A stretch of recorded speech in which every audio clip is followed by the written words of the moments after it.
Welcome in to the Boardroom podcast. I'm Ward 6 Alderman Ben Piper. I'm Ward 4 Alderman Chad Wicker. Have we given our song credits to our guy? You like that song, don't you? Man, I'm telling you, he is. What just surprising? I didn't know that he was, like nationally renowned artist or whatever. Well, he's got a good little voice, man. Yeah. I like it. Well, so just to give people the kind, I guess, behind the scenes, when we started talking about a podcast, we were thinking about different songs or whatever, and you got to get. We were told that you had to get licenses, permissions to play different songs. Yep. So I just said, we'll just write something ourselves. So I kind of came up with the words, and I had a buddy of mine, Chad Gatewood, and I think another buddy of his. They came up with the musical part there, and crushed it. yeah. So it's a great little song. So maybe next year we'll come up with a different one.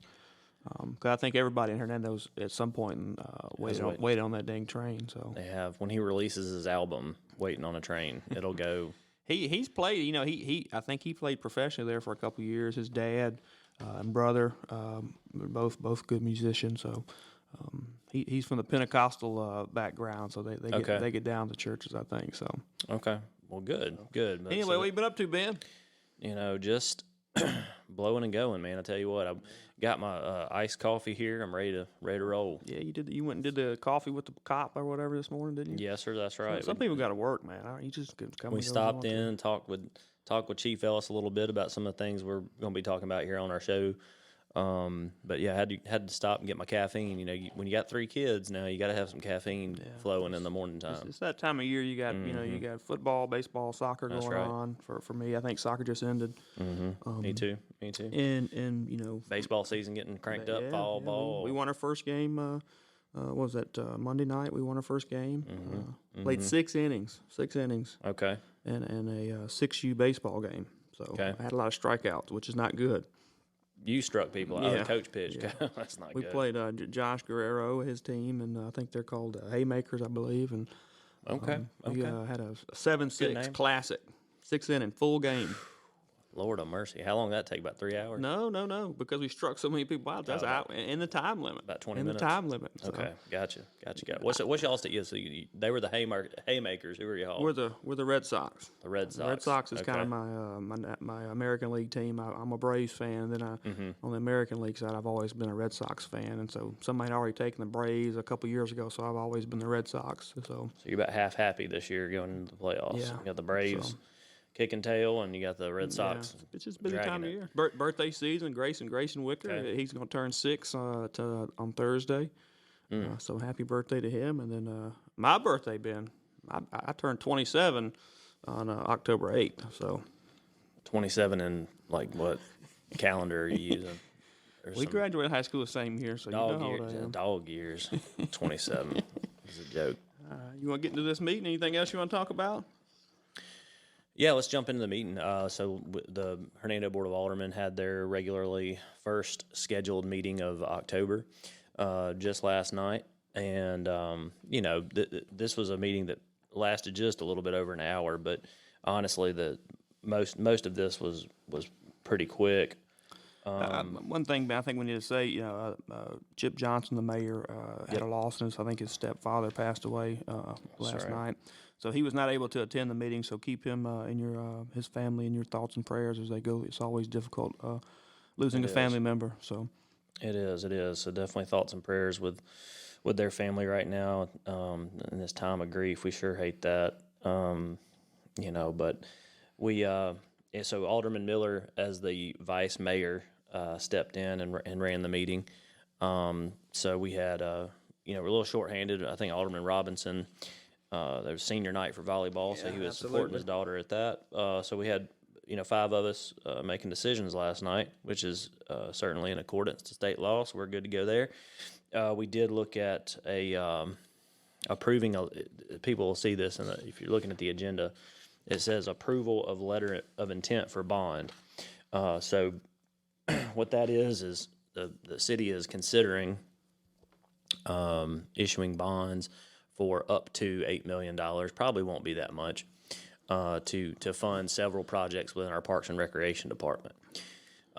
We were told kind of what we want to do is an estimate about $6.5 million. So I hope it's more like that, which I don't think we're any secrets here. We're trying to do 4 baseball diamonds, either redo 4 of the older fields or put 4 new fields up, and then with some parking and a new concession stand area, and then do some lighting at the soccer field. I think is very important.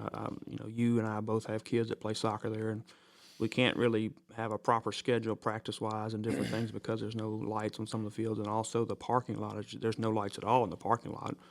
We were able to get that paved last year or two falls ago, I think, and so that's been really well. But I think the lighting would be the last thing we need there. So. That'll really get the complex where it needs to be in its current state with the number of kids that are in it. And the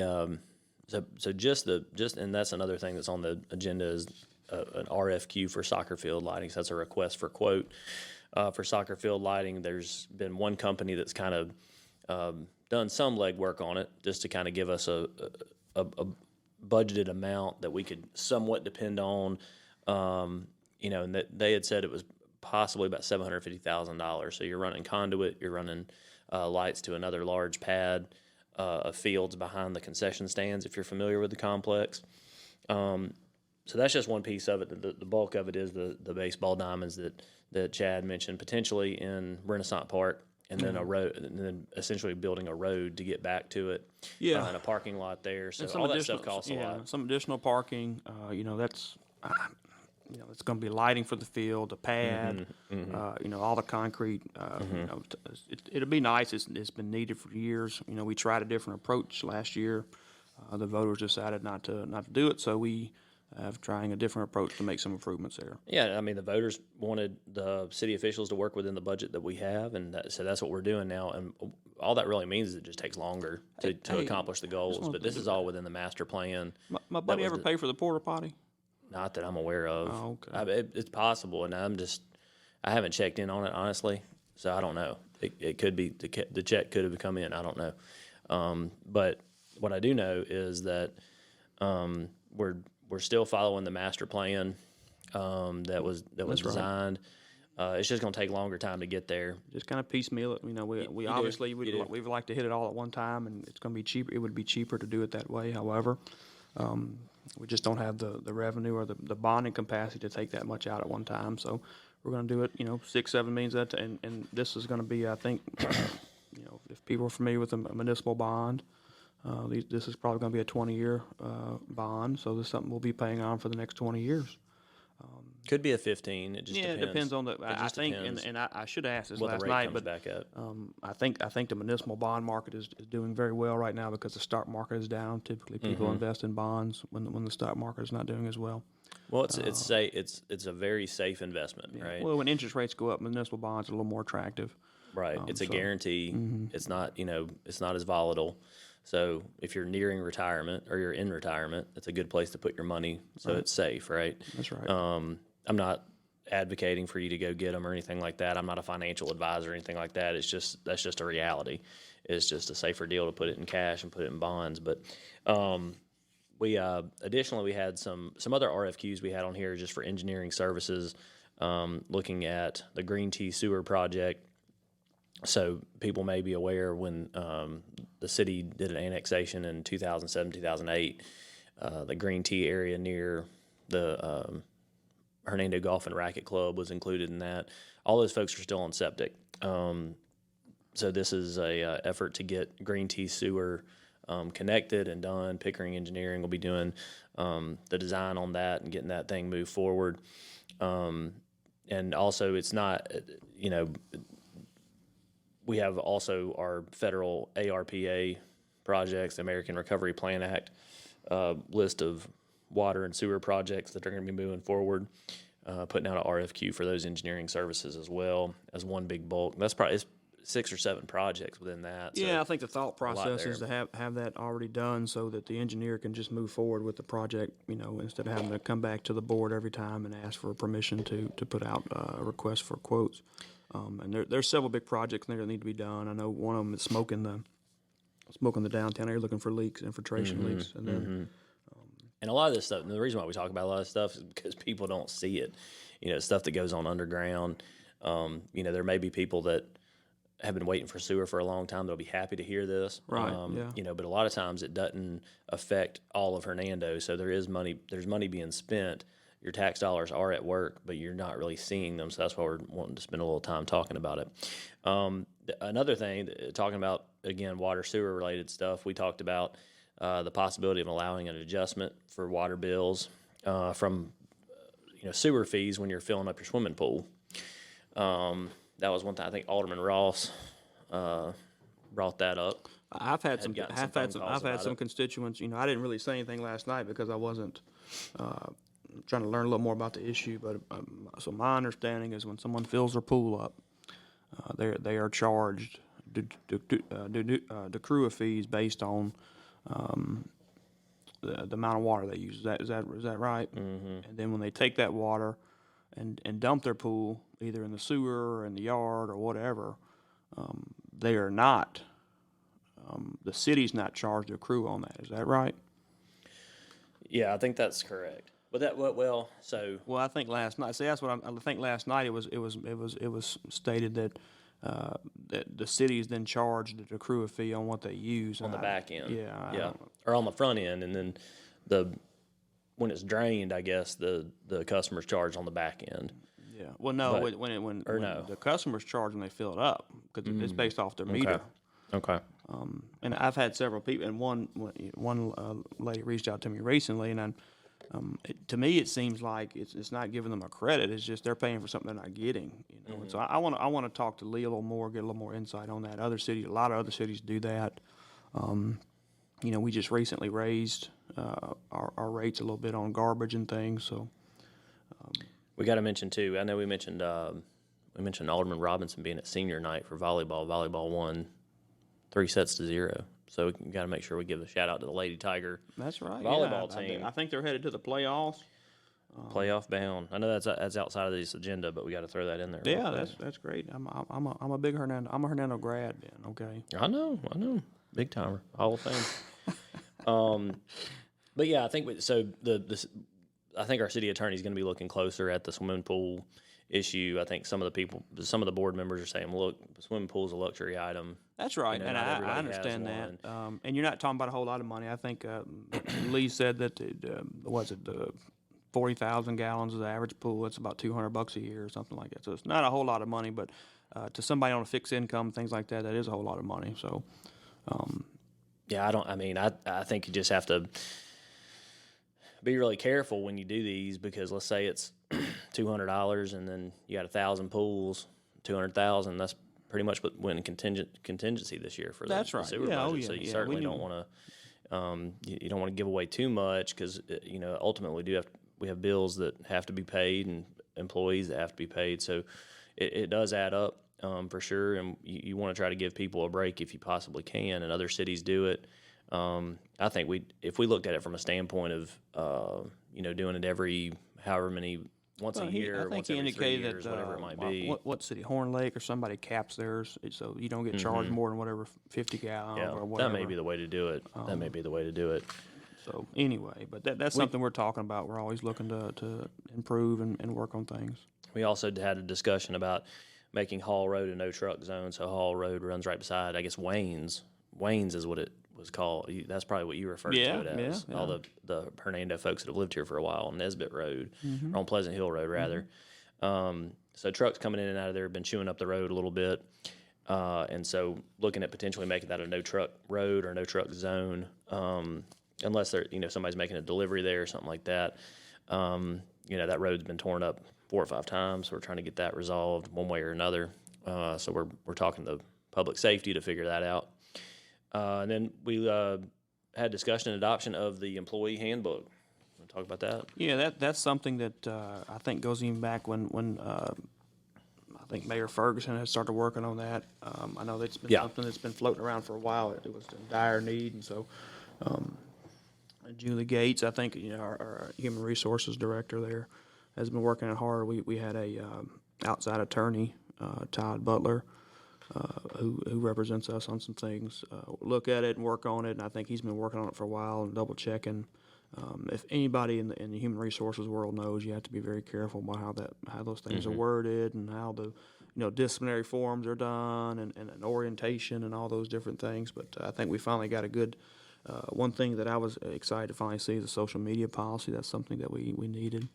Well, it's just, updating some of that stuff, and I think anybody that's listening that has a job at any kind of larger size company, and ultimately, the city of Hernando is still somewhat of a small employer. We've got about 200 employees, just shy of it. Anybody less than 500 employees is still considered a small business in the private sector, right? But you want to have an employee handbook that addresses some of these things, and you're dealing with the public regularly, so things like social media and some of those things have to, it's an extension of the city when you're working for the city. Some people don't even have social media if they work for the city, so that's that's another side of it as well. Yeah, and I mean, a lot of times you can prevent litigation by addressing a lot of that stuff on the front end. If you have a good orientation process, you have a good handbook in place, and you follow it, I think you can prevent a lot of discrimination lawsuits and things like that, improper termination or whatever. So, but it was something. It was a very lengthy kind of deal going through. You got like HR and attorneys and all these people looking at it. I know they've been working on and off on that thing for probably 4 or 5 years. I think it's good to see. I know we've had some issues, and some of the issues we've had to address with disciplinary with some of the city employees that we kind of didn't have that gun in our belt to take care of it. So I think it's it's getting away from. We've always kind of given people X, Y, and Z of a policy. It's a 3-strike policy or whatever, and it's not anything that's on paper. That's but right. it's something that's just we've always kind of done it that way. Well, look, we need to get it on paper, and when people are employed here, they have to sign for it, and they understand the deal. At that point, it's that person's responsibility. I think I mentioned it to Alderman Ross last night. I said, nobody reads the terms and conditions on their phone or whatever. They just click agree, and they're excited about their new phone. There's no telling what's all in that stuff, right? So it's the same that's sort right. of deal, but it's your responsibility when you click, when you sign it. And I think that Hernando is transitioning still from a very small city to That's right. a larger town with, you said, 200 employees. I mean, how many employees do you think they had 20 years ago? Yeah. Maybe 50, maybe 75. So yeah, you would probably think you double that. And probably only had one fire department back then. One fire station, right? Well, do you remember when the police department was, or city hall was, where the planning department is? I don't remember that. Yeah. So the planning department used to be the police department also. Okay. So wow, and the fire station was fire station was all in one building. Yeah. Got a lot of use out of that building. Yeah. That's how small everything was, And I don't know. I mean, I'm assuming the planning department was up there where the water girls were, the water bill and stuff is. Wow. Okay. So. But yeah, we've had a lot of expansion then. Now we got our own police department. We went from 1 fire station to 3 fire stations. I think we'll need potentially another fire station. I think that's going to be on the discussion. I think the fire chief had his way. He wants one for sure. And I think we will need one, here in the next, 5 to 10 years, continuing to grow. We I don't think we've mentioned this before on here, but we reached out to Hernando Elementary School the first of the school year, and so they provide 2 students to do the Pledge of Allegiance at every board meeting. And at this meeting, it was Bailey Todd and Cadence Hill from Hernando Elementary. Great job, as always. They did a great job. They came up and did the pledge. And Miss Triplett gets them right on that pledge now. Yeah. I think they do the pledge. I think she, if it's still the same way, I'm a little biased there because I've always liked that school, but right. I think she has a student come up and do the pledge every day, I think, is what they do. My son is in kindergarten there in Miss Harris's class. Go Miss Harris. So. We still didn't, look, some of these schools, people don't realize this. There are schools in this country that don't require kids to say the pledge. They don't require them to get out of their seats, stand up, say the pledge. And it's something that still happens here in Hernando, so it's something we should be proud of. It's something we should be glad that the schools require them to do. Yeah, and that reminds me, but I think just recently the school district ratings came out, and Desoto County again was an A-rated school. I think Lewisburg High School was one of the top in the state. Hernando High School was one of the top. So I mean, this what I always say, this is the reason why. I think we say this, that the DeSoto County is growing so much as we have low taxes, we got safe neighborhoods and great schools, and so that's the key. That's the recipe to a great community. And I know it makes it tough for people to see the change going on in the community and see, whether it's a new homes being built or new businesses arriving here, because change is difficult. I'll be honest, I hadn't seen too much of an issue with the Starbucks traffic like people thought. Have you noticed anything? I haven't yet. I haven't yet. I think they either keep the line moving or they're not. They're not as busy as what people thought. Shelby, she does the mobile order, so I just go up there and say I have a mobile order for Shelby, and they just hand me stuff, and then I take it to her. I got you. What's her go-to? Does she have like a go-to? I'm gonna get it wrong. I think she likes some type of macchiato. Is that I'm not a coffee guy, man. I'm a water guy. I just drink coffee's bad for you. My coffee's black and it's either hot or iced. So I think she gets I don't put a lot of stuff in mine. So an iced macchiato, some type. That's fancy. I think skinny. And then she gets egg bites or something like that. Okay. All right. That's her usually. That's our breakfast on the way to the soccer. Sounds pretty healthy. On the soccer field or the football field on Sunday morning or Saturday morning. So sounds pretty healthy. Well, yeah, I think that getting to the larger point, you have businesses coming here, you have homes being built, and while that's frustrating in some ways because there's traffic to deal with, there's more of that to deal with. Ultimately, this is a place where people want to move to, start a family, move their family here to get out of maybe get out of a bad situation, maybe get out of a bad school potentially, and come to a place where they do feel like they're safe and they do feel like their kids can get educated here. So it's a good thing for people coming here. But there are some pros and cons to all of it. With growth comes problems. Like we always say, we have good problems. We have a Starbucks coming in here, and things like that. I think there's some other. I don't want to break it news yet, but I think there's going to be some announcements here in the next probably 6 weeks or so. You must know something I don't know. Well, I know everything, man. Man, what a burden to carry. They're not. I just say that they're not cleaning off the green tea in 51 corner for no reason. Okay, so I think we're going to have an announcement there soon.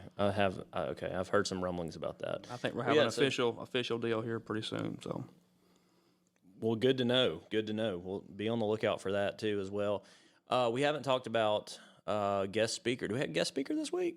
Are we shy on a guest speaker now? Well, I mean, you're going out of town, so I mean, it's always about you, man. We got to plan around your schedule. I know, man. I'm telling you what. It's we are getting out of town for a little bit. Fall breaks here, so we're me and the kids and Lindsay are heading out of town for a few days just to sort of relax a little bit. We've had a lot going on in our world. Got a little wet over the weekend, didn't it? Yeah, we did. We had a pipe that had sprung a leak or something over at the house, so we had a little water issue, ripping out carpet. I love it. Y'all still went to the football game. That's what I'm talking about. That's a dedicated fan. That was the thing. Is it? So we woke up morning of the LSU Ole Miss game. We'd planned to, tailgate and go down there and do all that stuff. And we walk into our daughter's bedroom and the carpet's soaking wet. And there's a hole in the ceiling where water's been dripping all night long. And so, called insurance, called plumbers, did all the stuff.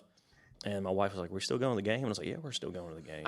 What a question was it? Well, because it's like, what are we going to do? Staying here? We're going to be here without any running water all day long, so we might as well go to the football game and try to enjoy ourselves. Luckily, Ole Miss pulled off a really dramatic win. Luckily, man, we're the better team. No luck. That's just a better team. Well, luckily for me, personally, that my day wasn't any more stressful and depressing than it already was. But there were still plenty of good LSU Tigers out there. I'm going down this weekend. So I saw Robert Carter out there, for example. Yeah. He said good game. He was not a sore loser in any way, but a good guy. Yeah. Real good dude. And so we ran into each other down there. But lots of good people down there that weekend. Man, I think good day for the state. Is it his youngest daughter that's on the cross country team? I think she's pretty good. I think she's just a freshman. So yeah. Good. We have really good cross country athletes at Hernando too, so that's going to be one of those programs that get more and more popular. His wife Lane taught Grayson when she did the 3K, so he loves a Miss Lane. So he said that's his favorite teacher, Miss Lane. She's the best. Well, so we've got That's all we've got, I think, as far as the I board mean, meeting goes. Yeah, And I think what we ought to do this is, since you're going to be out of town, I think what we'll do is just we'll just recap the meeting, and we'll come back in a couple of weeks with a. I think we have some people lined up. We have Rodney Hall, who's just elected as a state rep. State rep. I think you're going to have somebody for the a veteran for the Veterans Day area. We got a veteran coming in, William Brooks, former South Haven alderman coming in. I think we're going to have possibly Lynn Fitch, Lee Caldwell. We got a lot of guests coming up. Yeah, yeah. We're going to keep this thing going. We're making too much money, so we got to keep it going. What are you laughing at, man? I'm not making any money. Ain't no we making money. I ain't making any money on this deal. No, this we are having fun doing this, though. We appreciate y'all listening in every week. But for this week's episode, I'm Ben Piper. And I'm Chad Wicker, Ward 4. Sorry, I'm trying to adjust the. I'm the director here now, so Thank y'all for listening this week. I'm Ward 4 Alderman Chad Wicker.